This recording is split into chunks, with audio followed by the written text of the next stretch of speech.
اور کرن زمین پر آڑی ترچھی گری پڑی تھی۔ اسلم بھاگ کر ادھر گیا، پھر کرن کو اٹھا کر سیدھا کیا اور ندا اس کے پاؤں کو دبانے لگی جہاں اسے چوٹ لگی تھی۔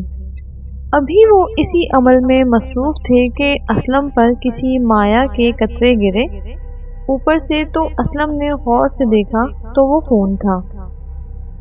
اسلم حیران و پریشان خون کو خوف سے دیکھنے لگا کہ پھر اچانک اسے بلی سے مشابہ ایک کرخت گھراہٹ سنائی دی۔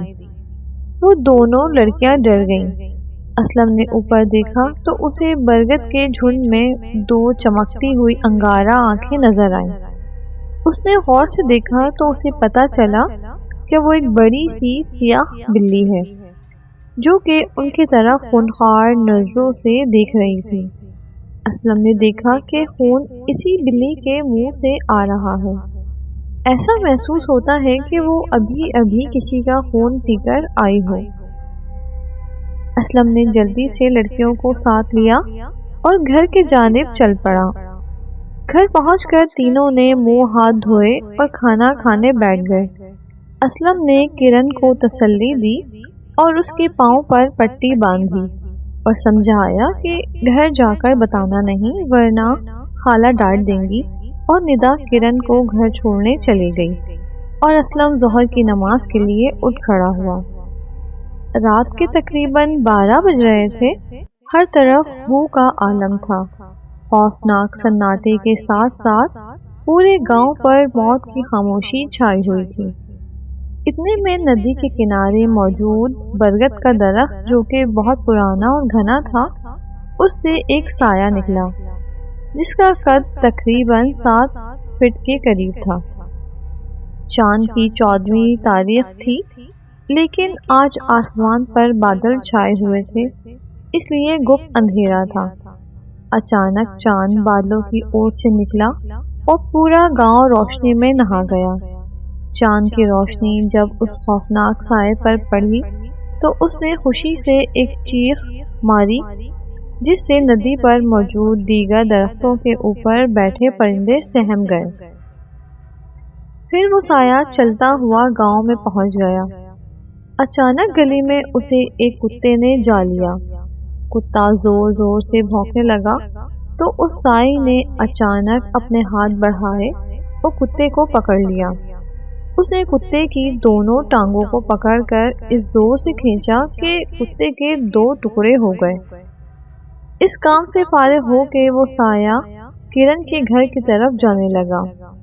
کرن کے گھر کے سامنے پہنچ کر وہ اوپر کو اچھلا اور گھر کے صحن میں کود گیا۔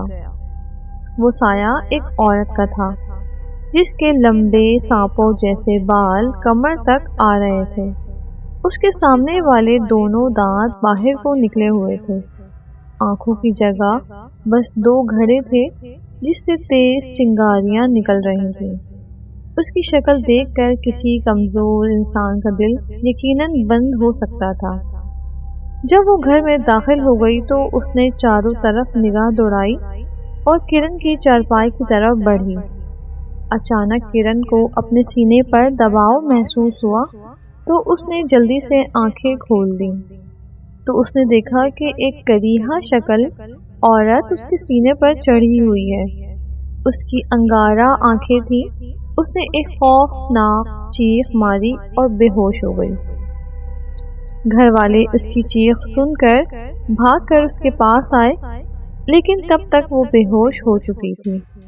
کرن کی ماں بھاگی ہوئی اسلم کے گھر آئی اور سارا ماجرا اسلم کو سنایا۔ اسلم جلدی سے ان کے گھر آیا۔ اس نے پانی کی چھینٹیں کرن کے منہ پہ مارے جس سے اسے ہوش آ گیا۔ اسلم نے اس کے گھر والوں کو سمجھایا کہ اب اسے آرام کرنے دیا جائے اور صبح اس سے سارا معاملہ پوچھیں گے۔ سارے گھر والے اپنے بستر پر چلے گئے، لیکن کرن کی ماں ساری رات کرن کے سرہانے بیٹھی رہی۔ صبح فجر کی نماز پڑھنے کے بعد اسلم کرن کے گھر کی طرف روانہ ہو گیا۔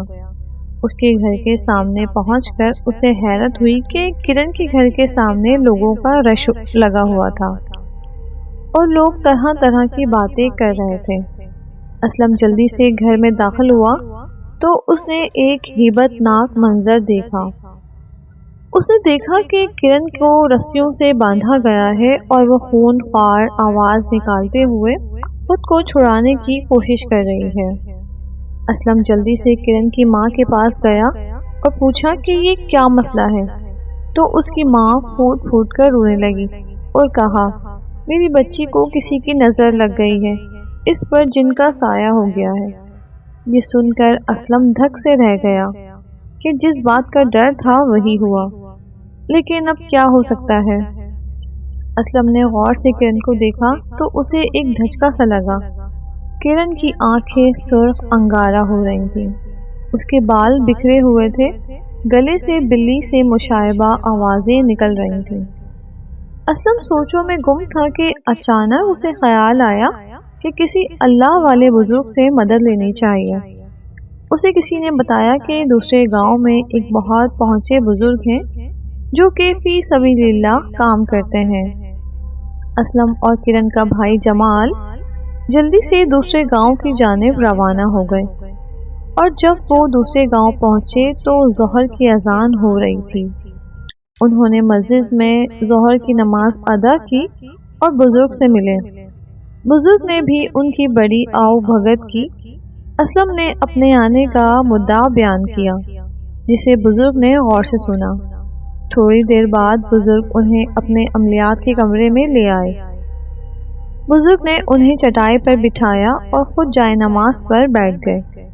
تھوڑی دیر تک آنکھیں بند کر کے منہ ہی منہ میں کچھ پڑھتے رہے، اور جیسے انہوں نے آنکھیں کھولی تو ان کی آنکھیں سرخ ہو رہی تھیں۔ انہوں نے کہا کہ یہ سب کیا دھرا اس بدبو کا ہے جو کہ اس وقت درخت پر قبضہ آور تھی۔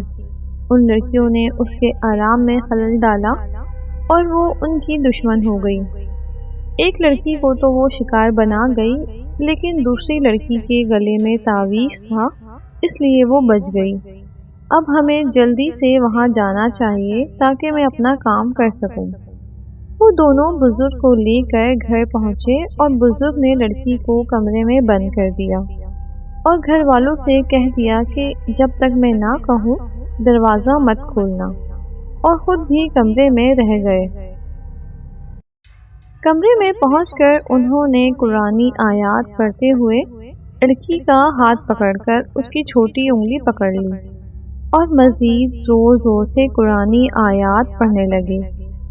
چند منٹ ہی گزرے تھے کہ لڑکی چیخنے چلانے لگی، لیکن بزرگ نے اس کی انگلی نہ چھوڑی، تو وہ منت سماجت کرنے لگی کہ آئندہ میں انہیں تنگ نہیں کروں گی۔ پھر بزرگ نے اس سے وعدہ لے کر اس کی انگلی چھوڑ دی، تو کرن کی ناک اور کان سے کالا کالا دھواں نکلنا شروع ہو گیا، اور تھوڑی دیر بعد دھواں ایک خوفناک عورت کا دھوپ دھار گیا اور پھر غائب ہو گیا۔ کرن بے ہوش ہو گئی تھی۔ بزرگ نے کہا کہ اب اسے کچھ نہیں ہوگا اور آئندہ اسے برگد کے درخت کے قریب بھی نہ جانے دیا جائے۔ پھر بزرگ نے ایک تعویذ دیا کہ کرن کے گلے میں ڈال دیں، اور یہ تعویذ اس کے گلے سے اترنا نہیں چاہیے۔ تھوڑے دنوں میں کرن تندرست ہو گئی اور پھر اس کی اسلم کے ساتھ شادی ہو گئی اور سب ہنسی خوشی رہنے لگے۔